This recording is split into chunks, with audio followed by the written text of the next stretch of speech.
अस्सलाम वालेकुम जी। Welcome to my channel. कैसे हैं आप लोग? उम्मीद करती हूँ सब खैरियत से होंगे और मज़े में होंगे। आज आप लोगों के साथ शेयर करूँगी एक ऐसी रेसिपी जो सिर्फ नाम सुनते ही मुंह में पानी ले आएगी। आज बना रही हूँ दोस्तों मैं खस्ता कीमा कचौरी। वही क्रिस्पी फ्लेकी कचौरी जो बाहर से खस्ता और अंदर से लजीज मसालेदार कीमे से भरी होती है। इन कचौरियों को आप बनाकर स्टोर करके भी रख सकते हैं 1 से 1.5 माह के लिए। इस वीडियो में आपको स्टेप बाय स्टेप बताऊंगी कि परफेक्ट खस्ता डो कैसे तैयार करें, कीमे में वो चटपटा टेस्ट कैसे लाएं जो हर बाइट को यादगार बना दे, और सबसे इम्पोर्टेंट कचौरी को किस तरह फ्राई करें कि वो हर तरफ से गोल्डन ब्राउन और परफेक्टली क्रिस्पी हो। चाहे आप इसे चाय के साथ इंजॉय करें या फिर मेहमानों को इम्प्रेस करें, ये रेसिपी हर मौके के लिए परफेक्ट है। तो चलें फिर शुरू करते हैं इसको बनाना। तो ये खस्ता क्रिस्पी कीमा कचौरी बनाने के लिए दोस्तों एक बाउल में मैंने 2 कप मैदा शामिल किया है। मैं मेजरिंग कप का यूज़ कर रही हूँ, आप लोग चाय पीने वाले कप से भी इसकी मेजरमेंट कर सकते हैं। अब इसमें शामिल करूँगी मैं 1 टीस्पून नमक, जिससे इसका टेस्ट अच्छा आएगा। फिर इसमें शामिल करूँगी मैं 1/4 कप घी का। आप लोग चाहें तो ऑयल भी ऐड कर सकते हैं, लेकिन एक टिप है कि घी से कचौरी ज़्यादा खस्ता और फ्लेवरफुल बनकर तैयार होती है। अब सबसे इम्पॉर्टेंट स्टेप आ चुका है दोस्तों, मैदे और घी को बहुत अच्छी तरह से मिक्स करने का। आपने इसकी मिक्सिंग इतनी अच्छी तरह करनी है कि घी मैदे के कोने कोने में फैल जाए और एब्जॉर्ब होना शुरू हो जाए। जब आप इसे अच्छी तरह मिक्स करेंगे तो देखिए इसके क्रम्ब से बनना शुरू हो जाएंगे, जिस बात की निशानी है कि मैदे और घी की मिक्सिंग अच्छी तरह से हो रही है। इस काम को करने में थोड़ा सा टाइम लगेगा, थोड़ा पेशेंस रखना ज़रूरी है। अब देखिए मैं इसको हाथ में लूँगी और इस तरह से दबाऊंगी तो इसकी एक मुट्ठी सी बन रही है। इट मीन्स कि अब इसका टेक्सचर बिल्कुल परफेक्ट हो चुका है। अब आपने करना ये है कि इसको गूंदना है। गूंदना किस तरह से है, जैसे नॉर्मली हम घर में आटा गूंदते हैं सेम इसी तरह से। थोड़ा थोड़ा सा पानी डालेंगे और इसको गूंदेंगे। इसकी डो ना बहुत ज़्यादा हार्ड होनी चाहिए और ना बहुत ज़्यादा नरम। तो मीडियम कंसिस्टेंसी के साथ आपने इस डो को तैयार करना है, जो ना ज़्यादा हार्ड हो और ना ज़्यादा सॉफ्ट। डो को गूंदना एक बहुत इंपॉर्टेंट स्टेप है दोस्तों, क्योंकि यही स्टेप कचौरी को सुपर क्रिस्पी बनाएगा। तो यहाँ देखिए डो इसकी स्मूथ हो चुकी है। अब इसको रेस्ट देंगे। तो रेस्ट देने के लिए मैं इसको इसी बाउल में छोड़ दूंगी और इसको कवर कर कर रखूंगी आधे घंटे के लिए, ताकि डो का टेक्सचर मज़ीद इम्प्रूव हो जाए। तो जब तक डो सेट हो रही है, जब तक हम इसका मसालेदार सा कीमा तैयार कर लेते हैं, जिसके लिए 4 टेबल स्पून ले रही हूँ मैं कुकिंग ऑयल के। जब ऑयल थोड़ा सा गर्म हो जाएगा तो इसमें शामिल करूंगी मैं 2 मीडियम साइज़ की प्याज, जिसको मैंने बारीक चॉप कर लिया है। आप लोग चाहें तो छुरी की मदद से भी इसको चॉप कर सकते हैं। मैंने इसको बारीक चॉपर में चॉप करके इसमें ऐड किया है। अब प्याज में देखिए पानी होता है, यानी मॉइस्चर होता है। इस मॉइस्चर को ख़त्म करना है। प्याज मैंने यहाँ पर इसलिए शामिल की है कि जब हम कचौरी को फ्रीज़ करेंगे तो प्याज में किसी भी तरह का पानी नहीं होगा, जिससे कचौरी बिल्कुल फ्रेश रहेगी।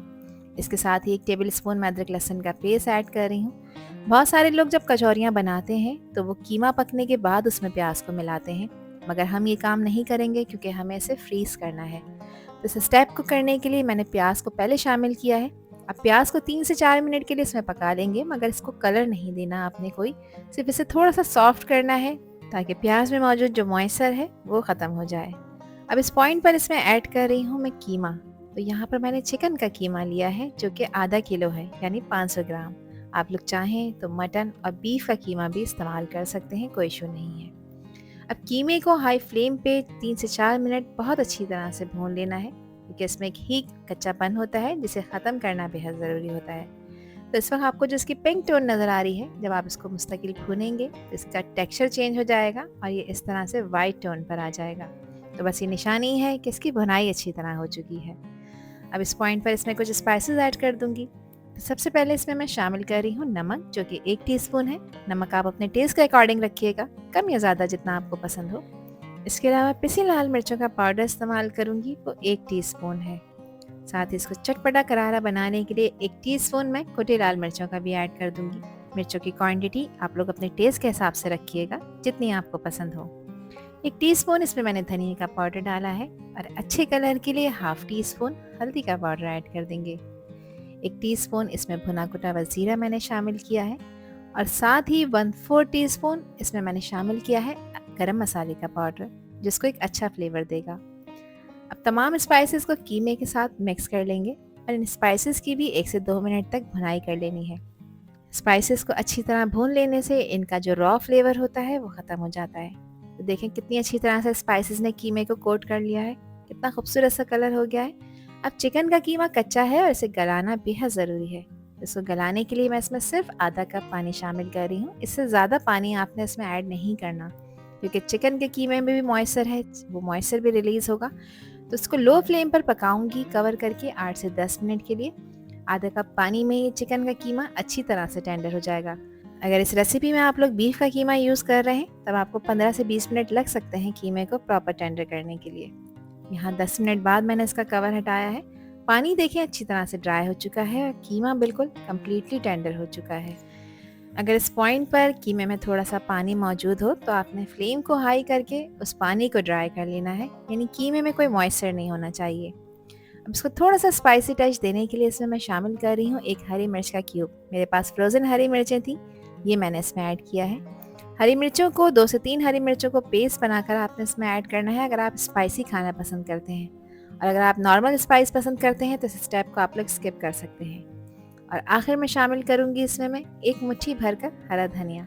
हरा धनिया ऐड करने से न सिर्फ इसका फ्लेवर एनहांस होगा बल्कि इसको एक वाइब्रेंट कलर भी मिलेगा। मिक्सिंग कर लेंगे इसकी और अब गैस का फ्लेम ऑफ कर देंगे और कीमे को कम्प्लीटली ठंडा कर देंगे, क्योंकि इसके बाद हमने इसको फिल करना है कचौरियों के अंदर। एक और काम कर लेते हैं, जिसके लिए 2 टेबल स्पून लिया है मैंने मैदा और इसमें 1/4 कप शामिल किया है मैंने घी का। घी ही ऐड करना है आपने, ऑयल का यूज़ नहीं करना अगर आप चाहते हैं कि खस्ता कचौरी बनकर तैयार हो। पेस्ट का टेक्सचर ना ज़्यादा पतला होना चाहिए और ना ही ज़्यादा थिक, एकदम क्रीमी और स्प्रेड करने के लिए बिल्कुल परफेक्ट। ये पेस्ट हम कचौरी को बेलते वक्त लेयर्स के बीच में लगाएंगे ताकि कचौरी फ्राई होने के बाद परफेक्टली क्रिस्पी और खस्ता बनकर तैयार हो। तो यहाँ पर देखें ये रेडी हो चुका है, इसको एक तरफ रखते हैं। डो को रेस्ट दिए हुए आधा घंटा कंप्लीट हो चुका है और डो का टेक्सचर देखें कितना स्मूथ हो चुका है। अब आपने करना ये है, इसको बाउल में से निकाल लेना है और किचन काउंटर टॉप पर लेकर आ जाना है। अब मैं इसको कट करूँगी क्योंकि मुझे इसको डिवाइड करना है। तो जितना बड़ा आप पेड़े का साइज़ रखना चाहते हैं इतने ही इक्वल पार्ट्स में आपने इसको डिवाइड करना है और इस तरह से आपने इसका एक पेड़ा बना लेना है, जैसे हम रोटी का पेड़ा बनाते हैं। 2 कप मैदे में मैंने 10 कचौरियाँ बनाकर तैयार करी थी। अब एक पेड़ा मैंने रोक लिया है क्योंकि इसको मैं बेलूंगी और बाकी के पेड़ों को कवर कर कर रखूंगी ताकि हवा लगने से ये बिल्कुल भी इसके ऊपर किसी भी तरह की लेयर ना बने। अब हाथ की मदद से प्रेस करते हुए इसको फैला लेंगे। अच्छा, यहाँ पर आपने खुश्क मैदा यानी खुश्की का यूज़ नहीं करना, उससे ये है कि कचौरी खस्ता बनकर तैयार नहीं होगी। इसका डो का देखें टेक्सचर इतना अच्छा हो चुका है कि आप इसको हाथ से ही स्प्रेड करेंगे तो ये आराम से फैल जाएगा, फ्लैट हो जाएगा। नहीं तो इस तरह से रोलिंग पिन के ऊपर थोड़ा सा घी या ऑयल लगाकर आप उसे ग्रीस करें और इस तरह से बेल लें। तो इसको बिल्कुल पतला बेलना है, बिल्कुल वर्क की तरह। मैं यहाँ पर दिखा देती हूँ कि आपने इसको कितना पतला रखना है। अब इसके अंदर हम लगाएंगे वही पेस्ट मैदे और घी वाला जो बना कर रखा था। अच्छी क्वांटिटी में लगाना है और अच्छी तरह से लगाना है, कोई भी हिस्सा कोई भी एज खाली ना रहे। यहाँ पर मैंने देखें अच्छी तरह से इसकी एप्लीकेशन कर दी है। अब एक कॉर्नर को लेना है, उसको इस तरह से फोल्ड करना है और दूसरे कॉर्नर को भी ओवरलैप करते हुए इस तरह से फोल्ड करना है। अब जो इसके साइड के कॉर्नर बच गए हैं उसको इस तरह से सेंटर में लेकर आना है और दूसरे कॉर्नर को भी फोल्ड करते हुए इसके ऊपर ओवरलैप करना है। तो देखें इसकी फोल्डिंग कंप्लीट हो गई है। इसी तरह से सारे पेड़ों को फोल्ड करके 10 मिनट का रेस्ट देना है और अब उसी पेड़े को उठाना है और हाथ की मदद से प्रेस करते हुए इसको थोड़ा सा फ्लैट कर लेना है, फैला लेना है। ध्यान रखिएगा खुश्की का इस्तेमाल नहीं करना। घी आप इस्तेमाल कर सकते हैं या फिर बेलन का इस्तेमाल भी कर सकते हैं इसको फ्लैट करने के लिए। अब इस फ्लैट हुई हुई पूरी के बीच में मैं शामिल करूंगी 2 टेबल स्पून कीमे की फिलिंग। फिलिंग को ज़्यादा नहीं भरना वरना फोल्ड करते वक्त टूटने का भी चांस हो सकता है। अब एजेस को आपने उठाना है और इस तरह से एक दूसरे के साथ ज्वाइन करके प्रेस कर देना है ताकि ये खुले नहीं। देखिए एक एनवेलप सा बन जाएगा। अब एजेस को एक दूसरे के साथ ज्वाइन करते हुए अच्छी तरह से इसको पैक करना है, सील करना है ताकि फिलिंग फ्राई के दौरान बाहर ना आए। और इसको इस तरह से ट्विस्ट ज़रूर करें ताकि अच्छी तरह से लॉक हो जाए, सील हो जाए। अब अगेन आपने करना ये है कि इसके कॉर्नर्स को दोबारा से एक दूसरे के साथ ज्वाइन कर लेना है और एक परफेक्ट सा कचौरी का शेप बन जाएगा। आखिर में जो डो की एक नोक सी बन जाएगी उसको ट्विस्ट करने के बाद प्रेस कर दें ताकि ये प्रॉपर सील हो जाए। ये स्टेप बहुत इंपॉर्टेंट है ताकि कचौरी फ्राई के वक्त खुले नहीं। और देखें परफेक्ट सी कचौरी तैयार हो चुकी है। तो इसी स्टेप को फॉलो करते हुए मैंने बाकी की भी कचौरियाँ तैयार कर ली थी और इस पॉइंट पर आप इसे फ्रीज़ करके रख सकते हैं 1 से 1.5 माह के लिए। ये बिल्कुल ख़राब नहीं होंगी। उसके लिए करना ये है कि आपने किसी ट्रे में पहले इनको फ्रीज़ कर लेना है। जब कचौरियाँ फ्रीज़ हो जाएंगी तो इन्हें निकालें, किसी एयर टाइट बॉक्स में रखें और फ्रीज़ कर दें। जिस वक्त दिल चाहे थोड़ा सा डीप रोस्ट करें और हल्के गर्म ऑयल में इन्हें फ्राई करें। अब सबसे एक्साइटिंग स्टेप आ चुका है दोस्तों, कचौरी को फ्राई करने का। इस स्टेज पे एक चीज़ का ध्यान रखना बहुत ज़रूरी है ताकि आपकी कचौरी परफेक्टली क्रिस्पी और गोल्डन बने। तो सबसे पहले मैंने कढ़ाई में तेल को गर्म होने के लिए रखा था, लेकिन तेल को आपने ज़्यादा तेज़ गर्म नहीं करना। हल्के गर्म ऑयल में आपने कचौरियों को डालना है और हल्की आंच पर ही इन्हें फ्राई करना है, क्योंकि कचौरियों में कई एक लेयर्स हैं। इसको ऊपर से क्रिस्पी करना है और अंदर तक प्रॉपर गलाना है ताकि इसमें कच्चापन फील ना हो। हल्की आंच पर इसको फ्राई करें और इस तरह से ऑयल इसके ऊपर डालते रहें ताकि कचौरियाँ अपनी पोजीशन होल्ड कर लें। 2 मिनट तक कचौरियों को ऑयल में डालने के बाद बिल्कुल भी टच ना करें जब तक कि ये थोड़ी सी अपनी पोजीशन होल्ड ना कर लें। 2 से ढाई मिनट हो चुके हैं और अब मैं इसकी साइड चेंज कर रही हूँ। तो देखें, एक तरफ से खूबसूरत सा गोल्डन ब्राउन कलर आ रहा है। तो इसी तरह से उलटते पुलटते कचौरियों को फ्राई करना है। इनका जो टोटल फ्राइंग टाइम है वो 10 से 12 मिनट है। 10 से 12 मिनट में ये कचौरियाँ ऊपर से क्रिस्पी गोल्डन हो जाएंगी और अंदर से बहुत ही टेस्टी बनकर तैयार होंगी और प्रॉपर फ्राई भी हो जाएंगी। हल्की आंच पे इसे फ्राई करना है, इस चीज़ का आपने ध्यान रखना है। ये बहुत इंपॉर्टेंट स्टेप है दोस्तों आपकी कचौरियों की फ्राई करने के लिए, क्योंकि यहाँ पे थोड़े से पेशेंस की ज़रूरत होगी, मगर इसके रिजल्ट्स आपको शानदार मिलेंगे। 12 मिनट हो चुके हैं इन कचौरियों को फ्राई करते हुए। देखें, एक अच्छा खूबसूरत सा गोल्डन ब्राउन कलर इनके ऊपर आ चुका है, जो इस बात को इंश्योर कर रहा है कि कचौरियाँ अच्छी तरह से फ्राई हो चुकी हैं।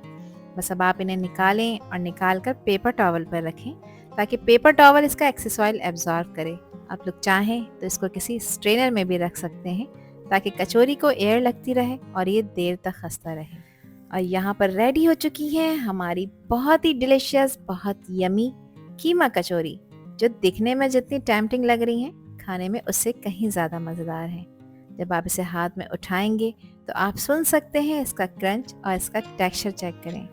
अब इन खस्ता करारी कचौरियों को मैं आपको तोड़ के भी चेक करा देती हूँ। तो आप देखेंगे अंदर से कीमे का मसालेदार टेक्सचर और बाहर से खस्ता लेयर्स, जिसको देखकर ही मुंह में पानी आ जाएगा दोस्तों। इन्हें आप इंजॉय करें इमली की चटनी, हरी चटनी या फिर केचप के साथ, और साथ में इंजॉय करें गरम गरम चाय को। और देखें कैसे एक बाइट लेते ही सभी के मुंह से वाह निकलेगी। आई होप कि ये रेसिपी और वीडियो आप लोगों को पसंद आई होगी।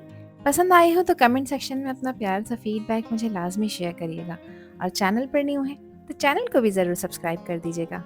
अल्लाह हाफिज़, अल्लाह निगहबान।